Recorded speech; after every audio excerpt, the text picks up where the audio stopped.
ရောင်တန်းဝင်စေမဲ့တစ်သီးအချိုပွဲ၃မျိုးရဲ့အထူးပြုလုပ်နည်းများအားလုံးပဲမင်္ဂလာပါထောက်ဝန်ပရိသတ်တို့နေကောင်းကြလားရှင်ဒီနေ့ဗီဒီယိုမှာတော့စားလို့လဲကောင်းရောင်တန်းနဲ့ဝင်စေမဲ့တစ်သီးအချိုပွဲ၃မျိုးရဲ့လုပ်နည်းလေးတွေကိုဖော်ပြပေးသွားမှာပဲဖြစ်ပါတယ်တစ်သီးတွေပဲတီးသန့်မစားခြင်းဘူးအချိုပွဲအနေနဲ့စားခြင်းနဲ့ဆိုရင်တော့ဒီဗီဒီယိုလေးကိုဆုံးအောင်ကြည့်လိုက်တော့နော်နံပါတ်1စပစ်သီးဂျယ်လီစပစ်သီးရဲ့ချင်းပြုံးပြုံးအရသာလေးကိုဂျယ်လီချိုချိုလေးဖြင့်ပြောင်းလဲလိုက်ရင်တော့ကလေးလူကြီးမရွေးချိုင်းနေတတ်နိုင်တဲ့စပစ်သီးဂျယ်လီလေးရလာပါပြီအရင်ဆုံးစပစ်သီးတွေကိုစပရိုက်အချိုရည်နဲ့စိမ့်ထားပေးပါအချိုရည်တွေကအမြုပ်တွေငြိမ်သွားတဲ့အချိန်မှာတော့စပစ်သီးတစ်လုံးချင်းစီကိုအခွန်ခွာပေးပြီးအခွန်တက်တက်အလုံးတက်တက်ပုံထားပေးရပါမယ်အခွန်တွေကိုတော့9မိနစ်ခန့်ပြုတ်ပေးပြီးအယောင်ကျွတ်လာတဲ့အခါမှာဂျယ်လီလုပ်ဖို့အမှုတ်ထုတ်လေးကိုဖောက်ထည့်လိုက်ပါပြီးရင်တော့ရောင်းမလေးနဲ့မှွေပေးပြီးအခွန်ခွာထားတဲ့စပစ်သီးတွေကိုထည့်ပေးလိုက်ပါရှင်နောက်တော့ပုံစံခွက်ထဲလောင်းထည့်ပေးပြီးအေးခန့်လိုက်ရင်တော့စပစ်သီးဂျယ်လီလေးရလာပါပြီကိုစားကျင်တဲ့လောက်အတုံးလေးတွေတုံးပြီးအချိုပွဲအနေနဲ့စားကျင်နိုင်ပါတယ်ရှင်ကိုယ်တိုင်လှုပ်စားလို့အရသာကောင်းနေဆိုရင်တော့ homemade jelly လေးဖြစ်ရောင်းတန်းတစ်ခုထုတ်ကြည့်လိုက်တော့နော်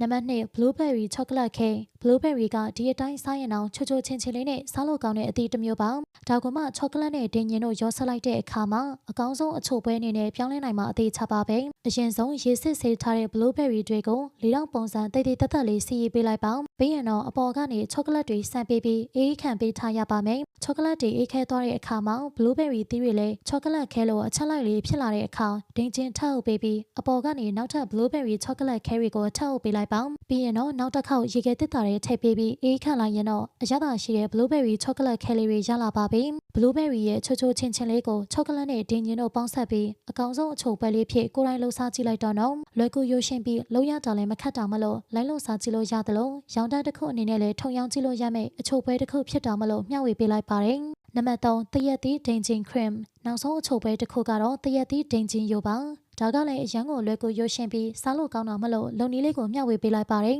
အရင်ဆုံးတရက်သီးမဲ့တစ်လုံးကိုအလဲကနေထက်ချမ်းချမ်းထားပေးလိုက်ပါဒီအထက်ကမှတစ်ချမ်းကိုယူပြီးအပေါ်ကနေဒင်းချင်းလေးတုပ်ပေးရပါမယ်ဒီမှာတဲ့တရက်သီးဒင်းချင်း cream လေးရပြီဆိုပေမဲ့ဒီအချိုပွဲရဲ့အသက်ကတော့ကြာမသေးတယ်ရှင်ဒါကတော့ဒင်းချင်း cream တုပ်တရက်သီးအချမ်းပေါ်မှာကျွဲကောသီးကိုဂျင်းနဲ့ပပလေးချစ်ပေးပြီးတင်ပေးလိုက်ရင်တော့ပြည့်စုံတဲ့တရက်သီးအချိုပွဲလေးတစ်ခုဖြစ်သွားပါပြီအင်မတန်လွယ်ကူရိုးရှင်းတဲ့အချိုပွဲတစ်ခုမလို့အိမ်မှာလိုက်လို့စားကြည့်လို့ရတယ်လို့ homemade အချိုပွဲလေးအနေနဲ့လည်းရောင်းချလို့အဆင်ပြေနိုင်တာအသေးချပါပဲအချိုပွဲကိုချိုချိုအီကြီးမစားချင်ဘူးဆိုရင်တော့ချိုချိုချင်းချင်းလေးနဲ့လန်းဆန်းသောစီမဲ့တရက်သီးဒိန်ချင်း cream လေးကတော့အသင့်တော်ဆုံးပါပဲနော်ပရိသတ်တို့ရဲ့ဒီအချိုပွဲတွေထဲကဘယ်အချိုပွဲလေးကိုအကြိုက်တွေ့ဆုံးဖြစ်မလဲဆိုတော့ comment မှာပြပြခဲ့ပါအောင်ရှင်အဆုံးလေးကြည့်ရှုပေးခဲ့ကြတဲ့အတွက်အားလုံးကိုကျေးဇူးတင်ပါတယ်ဆက်လက်ပြီးလွယ်ကူရိုးရှင်းတဲ့မုံလုံးနည်းတွေအတွက်ကျမတို့ရဲ့ page ကို like and follow လေးလုပ်ခဲ့ကြပါအောင်နော်ပရိသတ်တို့တင်ဆက်စေချင်တဲ့ဟင်းလျာလေးရှိရင်လည်း comment မှာဝင်ရောက်ဆွေးနွေးပေးခဲ့ပါအောင်ရှင်ကျမတင်ဆက်ပေးခဲ့တဲ့ဟင်းလျာတွေထဲမှာဘယ်ဟင်းလျာကိုအကြိုက်ဆုံးဖြစ်မလဲရှင်နေ့ရက်တိုင်းအတွက်ပျော်ရွှင်ပါစေ